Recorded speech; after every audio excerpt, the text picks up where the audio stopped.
Hello and welcome to another episode of the Dada's Show, coming to you straight from the Boma Hotel here in Nairobi. I'm your host, Ashiko Mbune. The Dada's Show is an inclusion and equality program that focuses on issues that women hold near and dear and their impact and implication in light of the 2022 general elections. Of course, we want to keep the conversation going, so you can reach us on any of our social media platforms, be it Twitter, Instagram, Facebook, at the Dada's KBC. We always look forward to hearing your comments, your questions, and your feedback. We encourage you to take part in today's conversation by joining us on our social media platforms at the Dada's KBC. We look forward to hearing from you, your feedback, your questions, and your comments. It's important to note that men and women have different lived experiences. And of course, this shapes how we view problems and our capacity to deal with them. Like, for instance, it is more likely for a woman to take care of the children and be at home. So it is only natural for a woman to want a better education, to want better healthcare, to want poverty reduction programs. And that, my dear friends, is what is the woman's vote. So today we're going to do things a little bit differently. We will open the forum to my wonderful audience, which is a diverse group of ladies, and they will hear what they expect come August 2022. What is the expectations for their children? What is the expectations for their families? What is the expectations for their society and the person who will be coming in? And that is actually the woman's vote. So in today's episode, we are opening the forum to a diverse and dynamic group of dadas who will be sharing what their expectations and their hopes are for themselves, their children, and the society. And they'll be sharing this with their fellow dadas in light of the general 2022 elections. But before we jump into that, let's have a look at the following feature. As election day fast approaches, each woman head to the ballot box with different reason on whom they want as their leader. Tunataka kiongozi mzuri. Tukio hivyo. Hawa kama Ruto ndio mkubwa. Atembeage huko akiona vile matabu iko, lakini anaenda kuambia sukari inatoka kama hata ni Uhuru. Ajui sukari inatoka pesa ngapi. Maana ni kuambiwa naambi. Then these politicians at some point wanatubeba ujinga. Wanakuja huku mashinani huko tuko, wanakuja wanatupea 50 bob. 50 bob surely. 50 bob hapo nyuma imechorwa nini? Ngamia na desert. Hiyo ni sign ya umaskini. Kila siku wanatusukuma tuko umaskini kwa umaskini. Wakitudanganya na 50 bob na hakuna change nyingine tunaona. The battle for picking running mate has seen more women being picked into political positions. For some, this is not enough reason. Grace Wanjiko, who sells second-hand clothes in the streets of Nairobi. Grace depends on the business to cater for her 6 children who are in school. The Mtumba business has been running for over 4 years and has not changed their livelihood. Grace wants a leader who reduces the taxes and uplifts her business. Naitwa Grace Wanjiko. Mimi mama wa watoto 6, single, na nimelea hao watoto na shida sana mpaka saa hii. Unaona sasa ile kazi mimi nafanya ni kazi ya kuuza nguo, nimewalea na hii kazi. Na unaona sasa kanguo nini yangu ni hii tu iko hapa. Sina ingine.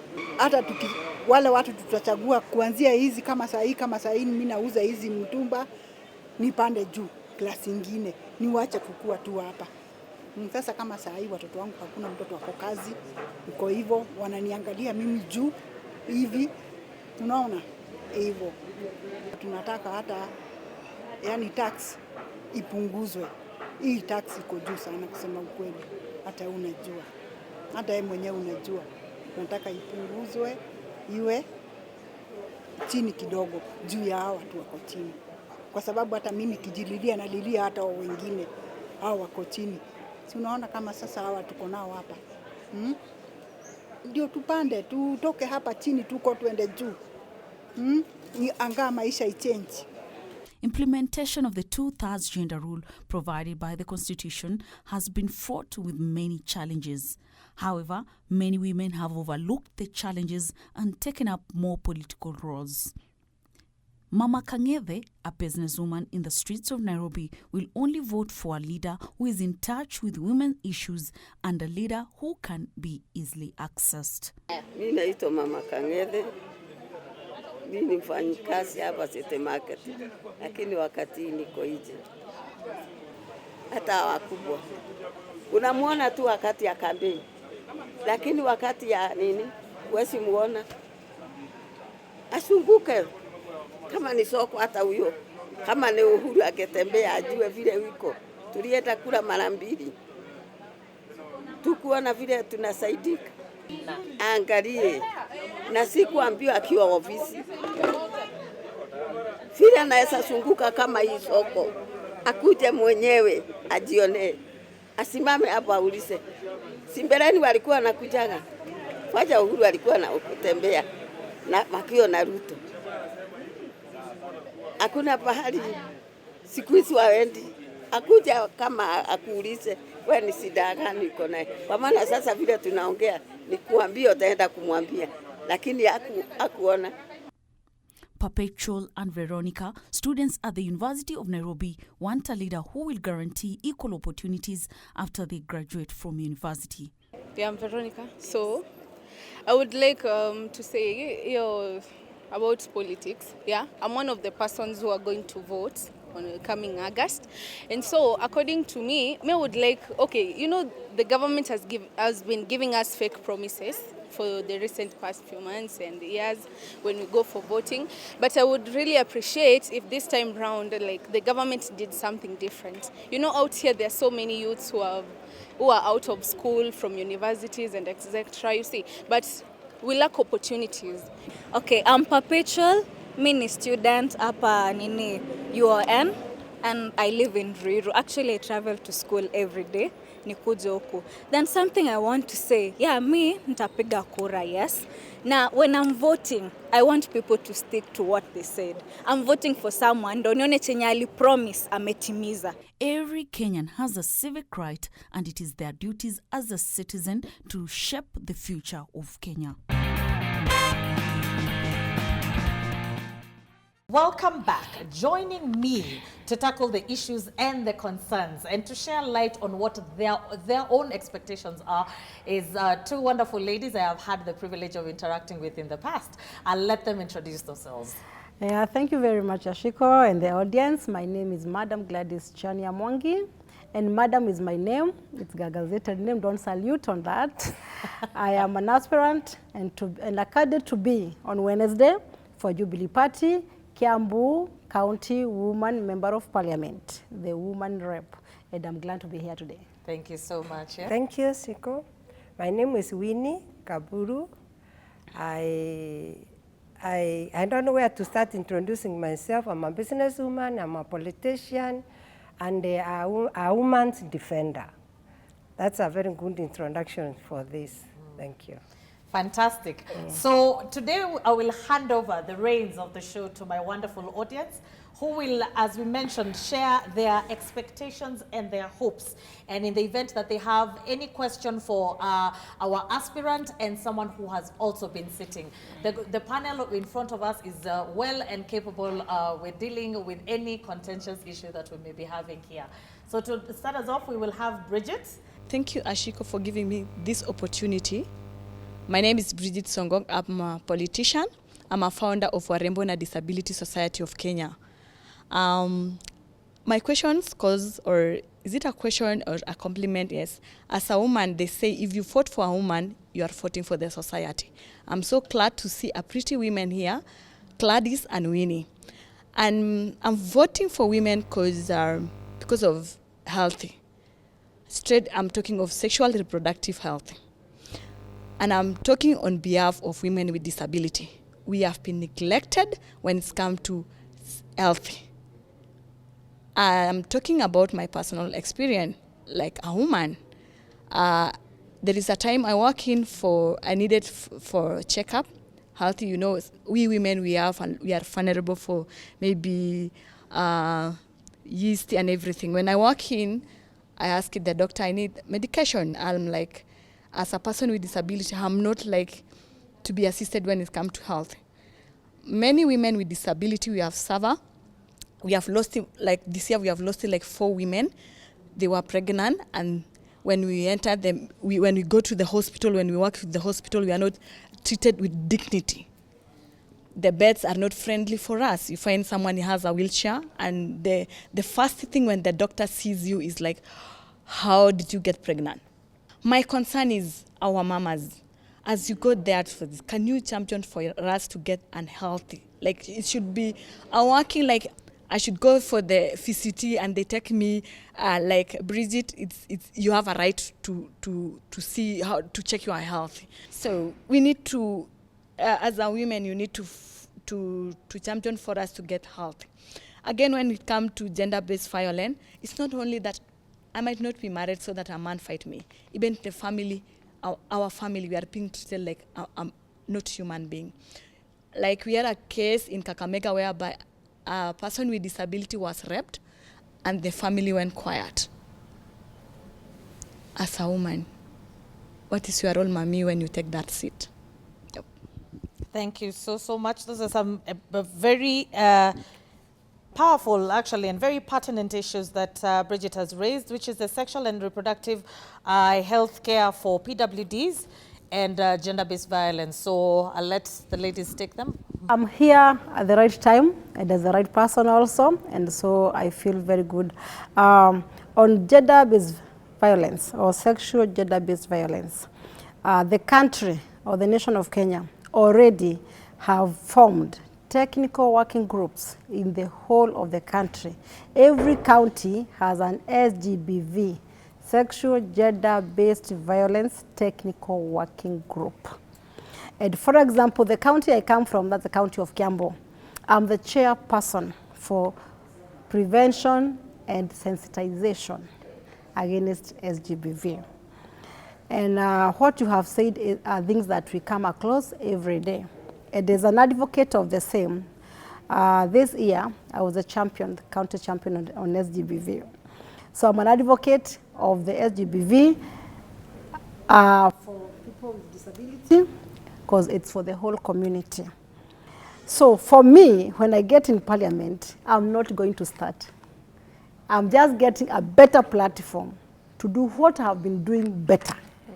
Because what we have been lacking a lot, like you see, we have got the Committee of Prevention and Sensitization. It is the sensitization part of it. For people to know that people with disability have got rights, feelings, emotions, everything like the people without, right? About the health issues, or even the facilities and the hospitals, like you have mentioned, when a person with disability gets pregnant. I myself have advocated for the same. For example, a hospital like Thika Level 5, today, if you go, there is a ward for people with disability. It's losing and everything has been done differently. And we are trying to encourage and to benchmark with other counties. For example, the same year this year, we have benchmarked with the Nakuru and Mombasa, Level 5s, so that we be able to have it done in the whole of the country. And it is my initiative. And so it is something that I know if we get other 10 Chanias in Parliament on August 10th, a lot will be done. There is what we call hospital boards, health management hospital boards. In this country, most hospitals do not have boards. And you know, boards are oversight to the management of hospitals. They oversight the executive of the hospital. They represent the community and their needs at the hospital or in the hospital. Many hospitals do not have those hospital management boards. We only have 4 in the whole country, hospitals that has hospital management boards. That now you can relay your issues when you go to a hospital through the board directors so that they be able to voice on your behalf. We only have Thika, Nakuru, Mombasa, and Makueni. And for Kiambu County, it has been done late last year. Again, it is my initiative. and to make sure that people in Kiambu have a voice. And that is what we want to advocate in the whole country, because it's a matter of human rights. Yeah? That when you go to the hospital and you're not attended well, in the hospital management, through the board, there is somebody to voice that. So these are some of the things that I know when I get into the parliament this year, 2 months from now, I'll be able to advocate better. Because people with disability, everybody, it's a matter of sensitization, that everybody should know that Bridget is just like you. She needs to have a baby, she needs to have a husband. What she needs to know is how to be handled then. Because we've had issues whereby PWDs, because of different how do I put it, different kind of disability, the pregnancies has to be handled very carefully. Not only the pregnancies, even some illnesses. Yeah. Some have got Maybe the weak weaklings, bones, yes, weaklings, yes. some deformations, and it is working very well in the areas whereby sensitization has been done even to the medics and even the health workers. Because we also find health workers who are health workers and really they don't get the cognizant that this is a person with disability. Let me try to know what other areas do I need to be careful with. Yes. Thank you so much. I think that's well answered. That is really well answered. So we've already picked 2 of the issues that we are voting on. We are voting on sexual reproductive health rights for the PWDs and also for gender-based violence. I think we're moving on to, I believe it's Paris. Thank you so much, Ashiko, for having me. It's always a pleasure to be here. It's not my first time, so I feel quite honored to participate in this honorable discussion. My name is Paris Wangui Gashomo. I don't know whether to call myself a politician, but I like calling myself a leader because I'm a community leader, I'm a church leader, and I'm a teacher of economics and mathematics, and also a community mobilizer. And what will I be voting for come August? First of all, I want to be selfish because I've said that I was vying for a position in Kasarani constituency as an MCA in Clay City Ward. So I had my own set of points of what I had intended to do for the community. Were it not that the votes were not enough for me, maybe I could be on the other side. And maybe it is the same yardstick that I'll be using to assess the leaders that I will be voting come August. And I have summarized my way of, as a marking scheme for any leader, may it be MCA, may it be MP, senator, woman rep, or the president. This is the marking scheme that I've been having on 3 issues. Number 1 is on legislation. When it comes to legislation, this is about making laws and policies in whichever house that the leader will be representing me. And like for when I was vying for that position of MCA, there is a problem that I could see that was very rampant in my area, and it is one thing that I really wanted to address. For example, I cannot imagine Paris, the MCA, Clay City, and we are having Kanjo coming to harass small business communities when they are going about their duty. I believe when the Kanjos are harassing the business people, it means that they are indicting me because I should have represented them well in terms of policies and laws, so that if it is about the taxes and the duties that they are charged for them to operate and to run their businesses, they have been standardized in a way that they will comfortably pay so that they will not do their business worrying and playing hide and seek. I feel some of the charges that are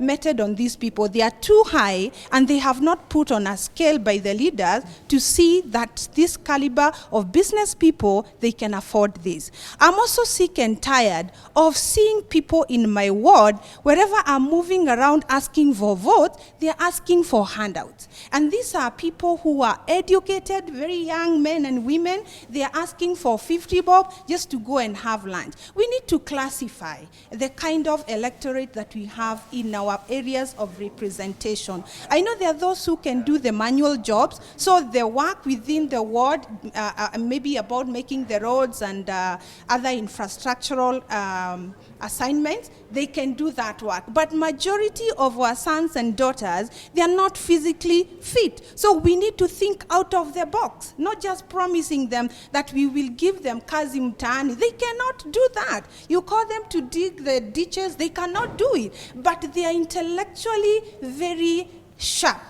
And we need a leader who can come up with policies on how we can come up with employment around that area. So that is on point legislation, making of laws. And then in this case then, I need a leader who is articulate and somebody who is confident, who can stand and articulate issues. We have had cases of members of parliament who go through the whole term without even mentioning anything. And that is what we were saying. We need to put our leaders to account. Ulikuwa umeenda kulala ama kutuwakilisha. We need to see them talking, because I'm not talking about maybe Kiswahili or English. Whichever language a leader is comfortable with, he should represent us. We have seen some clips going around of some leaders from Tanzania articulating issues in Kiswahili in a very nice way. So we want leaders who are articulate, who can represent me.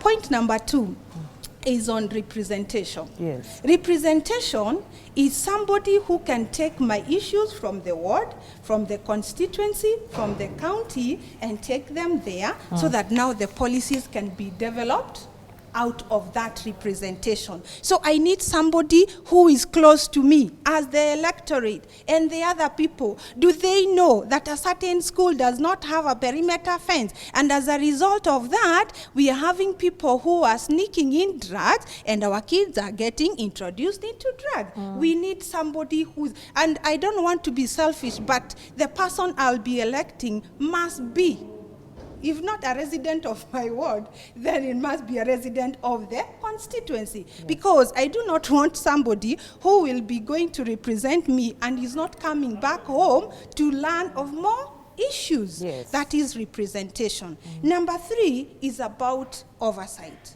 In every category of leadership, MCA, MP, and the others, they have to represent, and when they have represented, they are allocated a budget. When it comes now to oversight of different projects within the constituency and within the ward, I think we have an issue with integrity. I'm looking for someone who is not tainted with a lot of,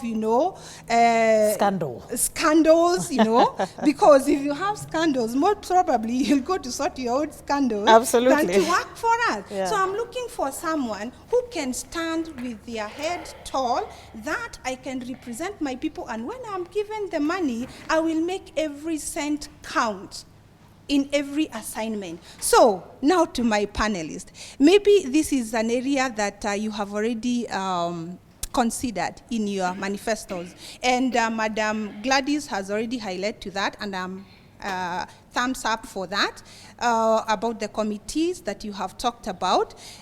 In terms of coming up with your manifestos, have you tackled some of these issues in an orderly way? Because when you are presenting yourself to the electorate, they need to understand what exactly you will go to do for them.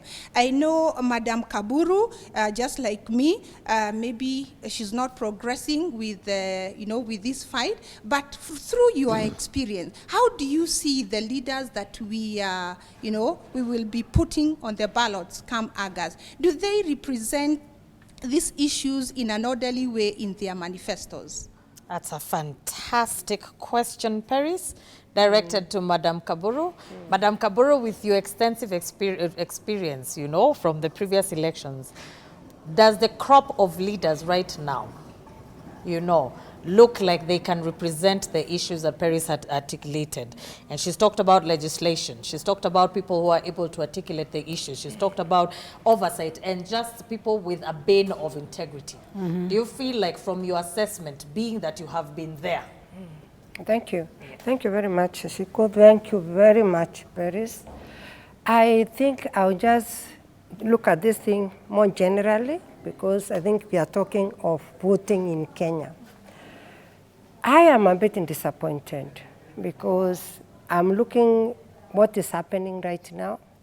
People are going to the ground talking, give me the vote, from the MCA to the president. And the women are told we are our worst enemies when it comes to the voting, because we forget all our problems. When it comes to voting, people are given very little, or they are told very little, and they kind of buy it. Nobody thinks of the issues you are talking about. You think of those issues after elections. Before elections, we are just dancing. Women love dancing. I don't say dancing is bad, but we dance and forget that we are there for a very big business, which will affect ourselves, our children, and the whole family. So we dance, shout, eat and drink, given that little money, we forget what is so important. And the politicians have taken advantage of that. They use our emotions, that their manifestos are not there. How many of you have seen any manifesto of anybody up to now? Might be Madam, she has. Yeah. But I haven't had anybody talking, this is my manifesto. This is what I'm going to do. Yeah. 1, 2, 3. Yeah. Nobody is talking about that. The other day I liked what Mother Karua said. He said, when you elect the president, it's very important to elect an MCA who will know what Paris is talking about. Because even if the president who won't know what is happening in your ward, but he will be told by your MCA. Your MP matters, your senator matters, your county, because it's now another government in itself. And this is what women should know. That it's good to have a good president, but it's more important to have a better MCA, a better women rep, a better MP, and a better governor, and a senator as well. Devolution was the best thing which ever happened in this country. But have we taken advantage of it by choosing and electing the right people?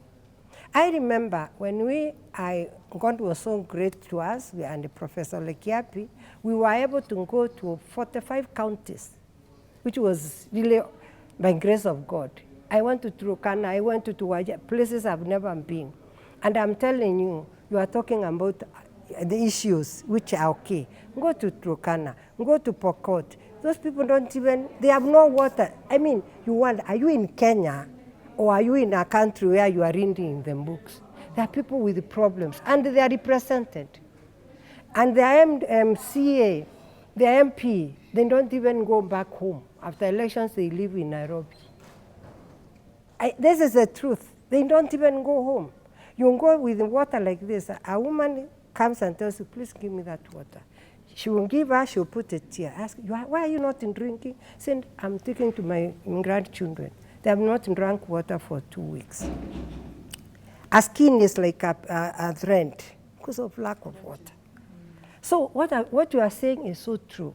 But now, how do we put these people to talk of what you are talking instead of making us dance and sing and do all those kind of it's like you are in a cinema, you are seeing, dancing, moving, vehicles moving with the young people being given pombe, and that's all what they are talking. So to me, we need a lot of civic education, which is not happening right now. It has to happen because we elect the wrong people.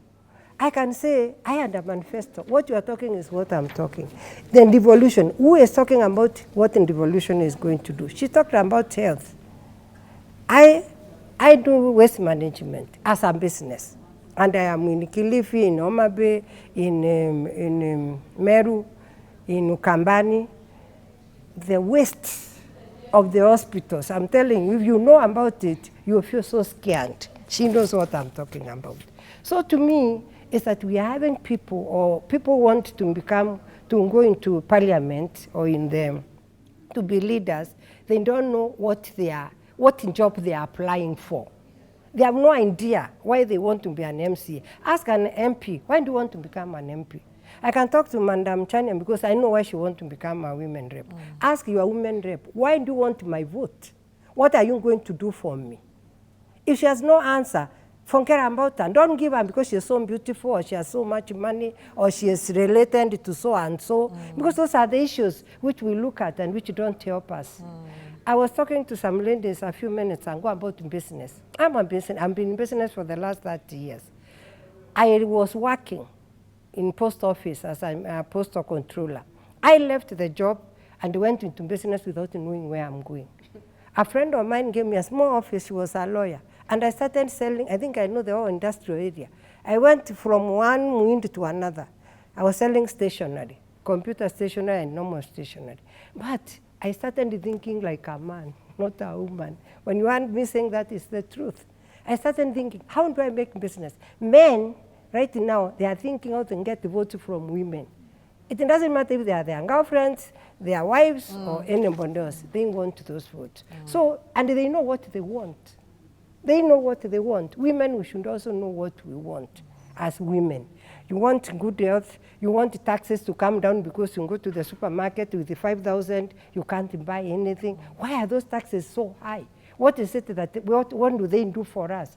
We want good roads that we can be able to go home and then do the things we always do and come back and my car won't be spoiled on the way because the roads are bad. We want cheap food. You know, the issues which affect us are normal issues, everyday issues. Feeding your children, feeding your in-laws. A woman gets married, but she doesn't leave her home. One leg is in her home and the other one is where she is married. Yes. So to us, we still keep on being there. You take care of your parents, you take care of your in-laws, you take care of everybody. So a woman, you should think, this dancing, actually women should stop dancing, sorry to say that. We just start thinking differently. We sit down and say, politics is business. Let nobody cheat you. It is business because everything revolves around that. Good health, good food, all these things we are talking about, it is done by politicians. And the politicians is you and me. Absolutely. It matters. Yeah. Madam Kaburu, that is fantastic. As we marinate on that, so the notion is politics is business. Think about it. Vote for issues. Don't vote for people. Stop dancing. We're taking a short break. We'll be right back in a short while.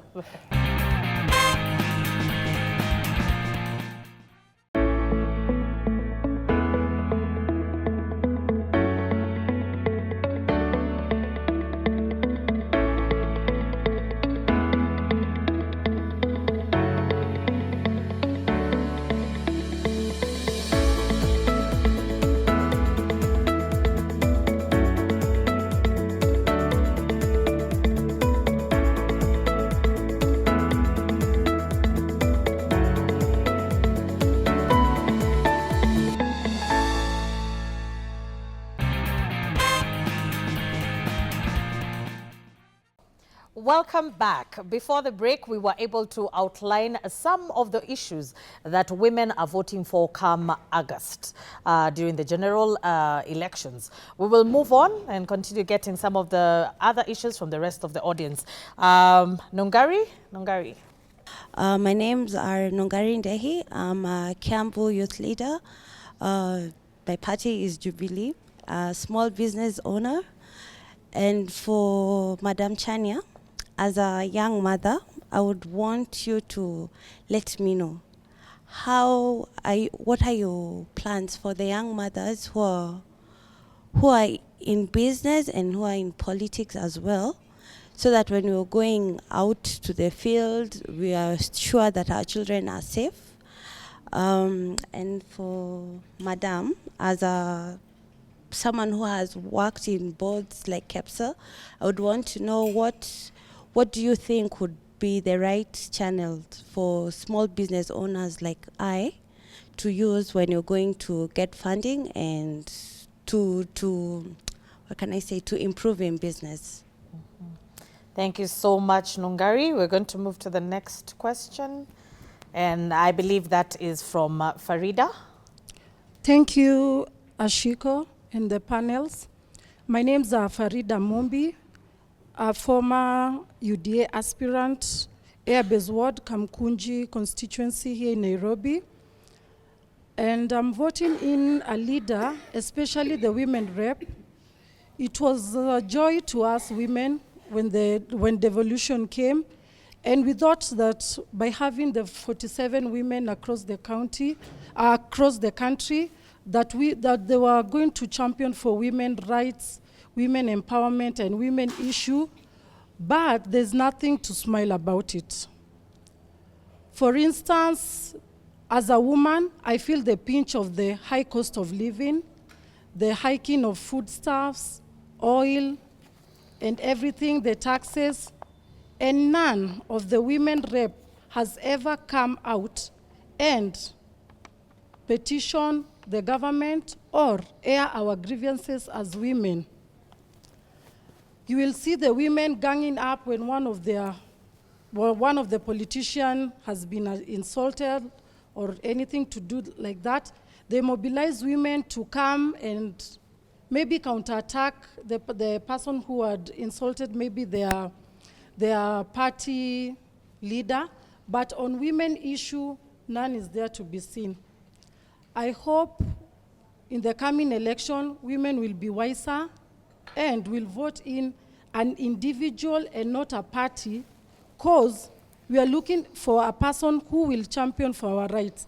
Another thing is, as I was vying, I'm a Muslim woman, and we need a lot of sensitization amongst the women leaders, because when I used to go around my ward looking for votes, the society and men at large, or even women, who I thought that were my fellow gender and they were going to embrace my candidacy, they were the ones who were fighting me.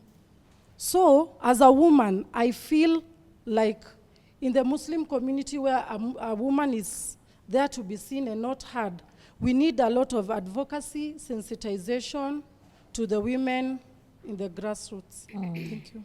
Thank you so much, Farida. That is a very powerful statement. And what I would want to, this would be to Madam Chania, in light of what she's saying.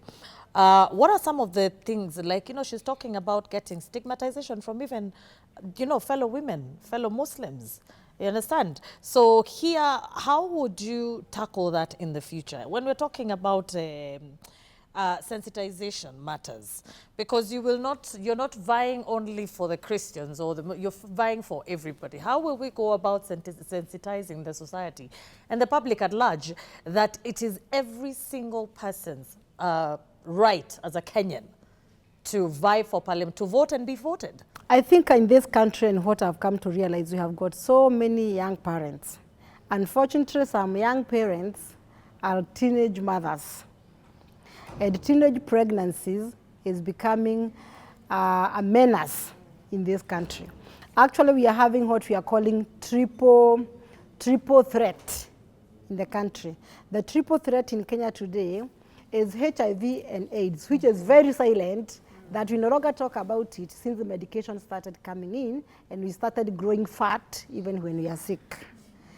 It was a threat when people were growing thin because you could know this one looks sickish. Today you cannot tell who has HIV and AIDS or not. The second one is the teenage pregnancies. Teenage pregnancy is another threat in this country. And the third one is the SGBV. Why am I bringing this in on the young parent, on the young parenting, or the single mothers? It is because most of these menaces are coming in because we are indulging in early pregnancies, early relationships, and early sex.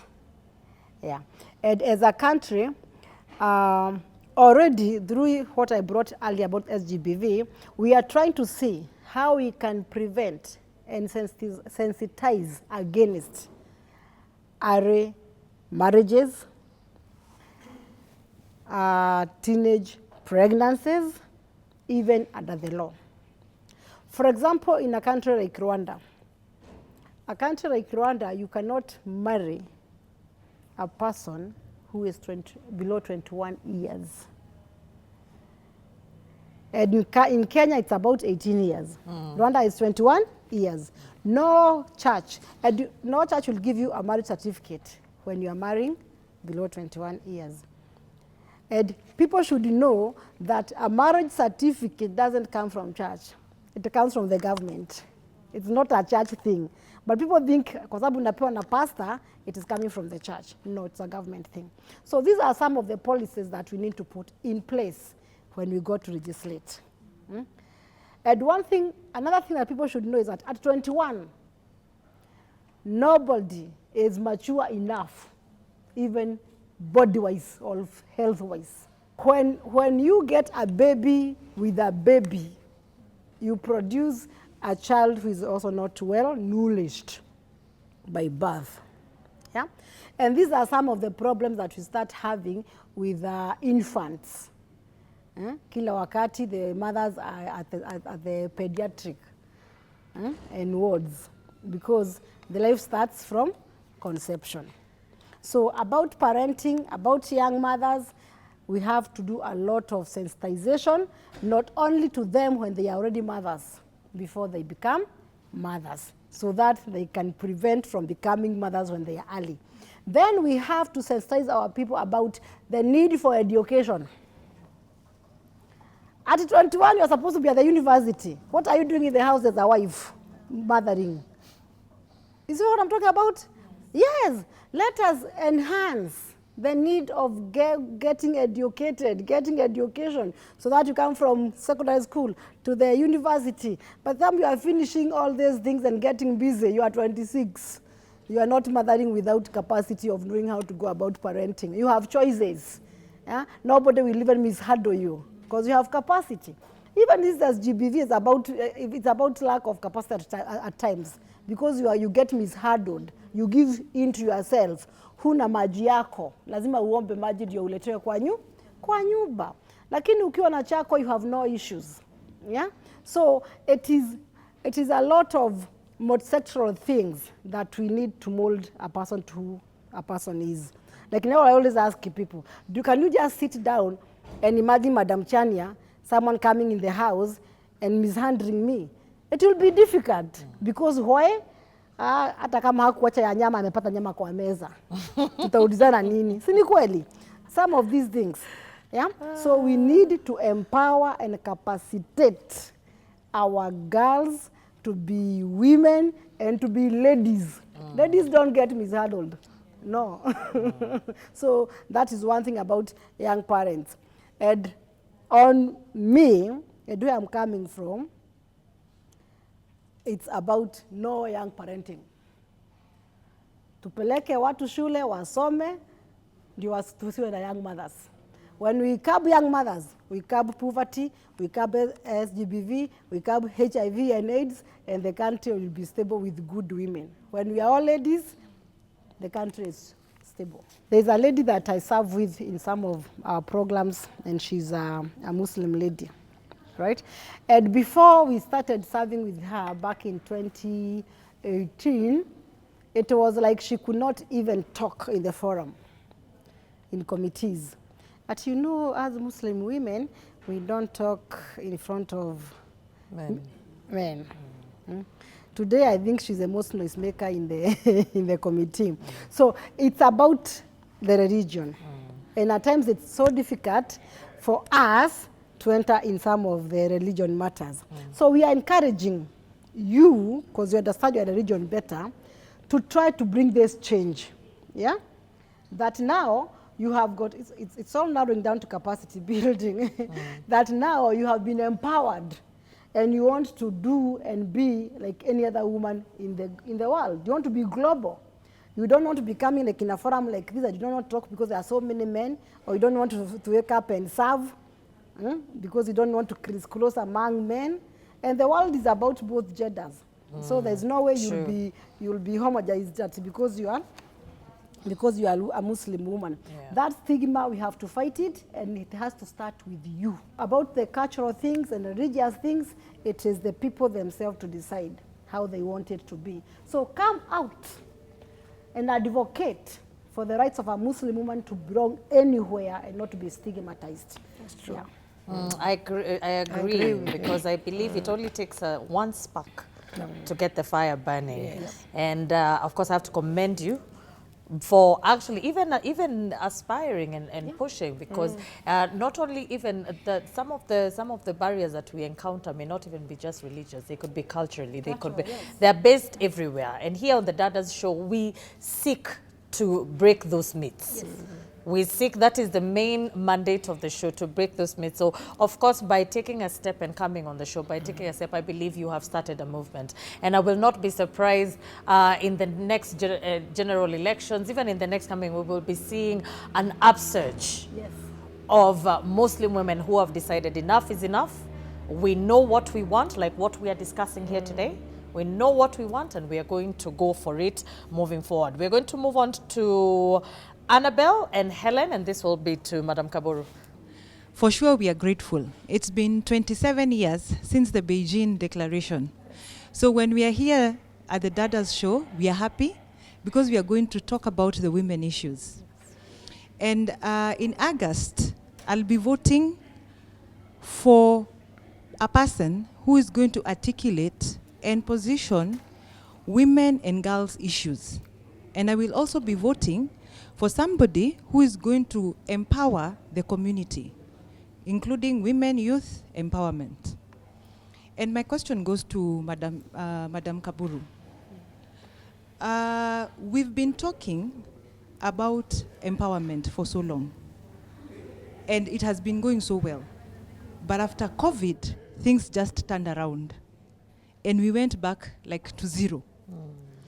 So my question is, how are you leaders going to push the agendas that are going to drive the issues that are affecting women and girls? As you know, after COVID came, most of these issues have affected us more. So what are you doing, or what policies and procedures are you going to come up with? My name is Helen Ningala, and I'm a youth, a resident at Kiambu County.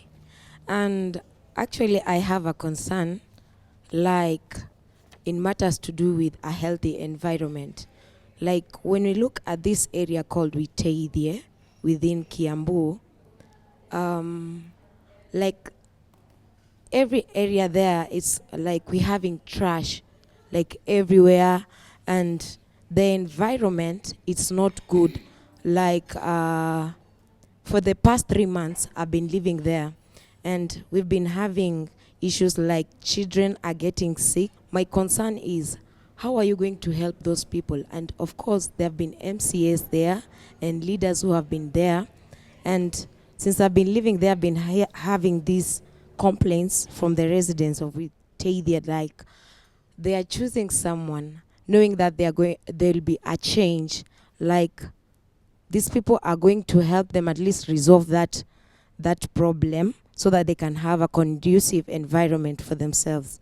So considering that your question is in regards to Kiambu, and we have Kiambu expert here, yes, as you can say about certain, and those are the things that we're talking about. Someone is going to be voted in to specifically deal with this particular problem, with the waste management and the environmental problems.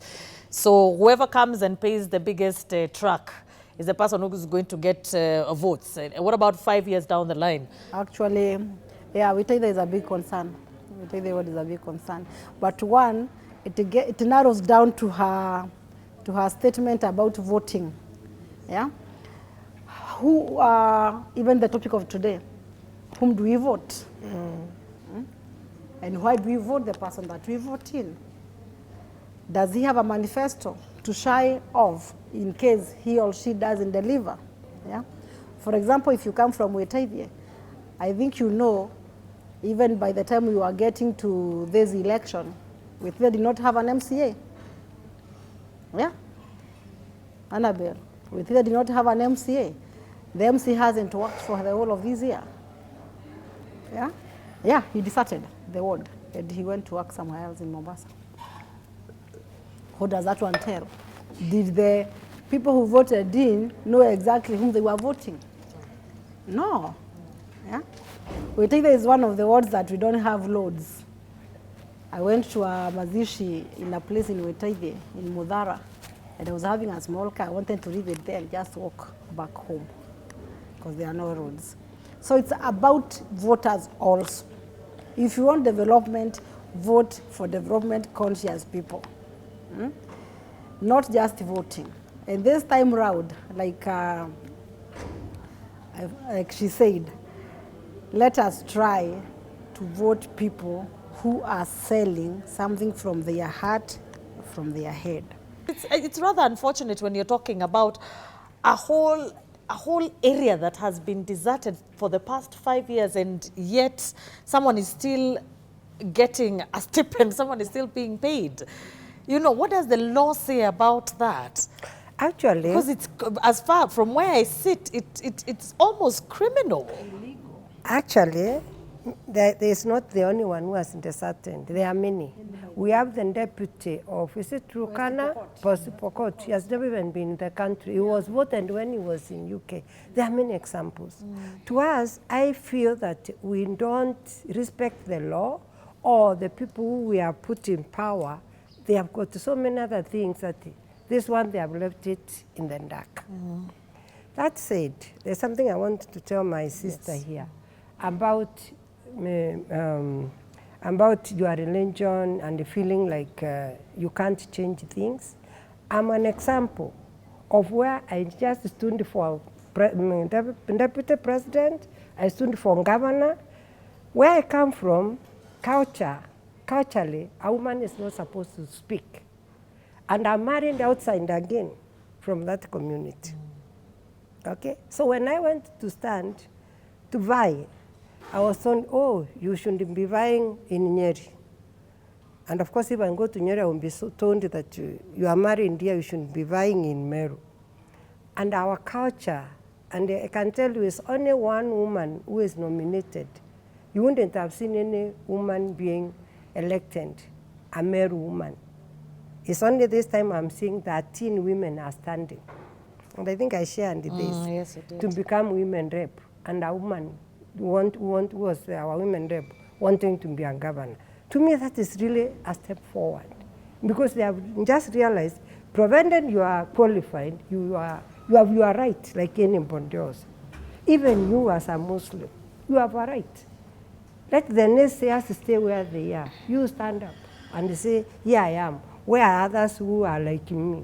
It takes courage. Don't feel ashamed. Thank you so much. We've come to the end of today's very interactive and insightful episode of the Dada's Show. Before I leave, allow me to quote a Spanish philosopher known as George Santayana, who says, those who fail to learn from history are doomed to repeat it. I believe we've made history here today, so people cannot sit back and say that we do not know the issues that we are voting for. We have touched on legislation, we've touched on SGBV, we have touched on numerous topics that I feel, if articulated, whoever is coming in, be it Madam, be it anybody else, they have a blueprint and a platform and a roadmap as to where they will be able to get our votes. On behalf of my partners, Journalists for Human Rights, the wonderful production team of KBC, our location partner, the Boma Hotel, my wonderful panel and audience, I want to thank you, and I will see you same time, same place next week, only on the Dada's Show. Bye-bye.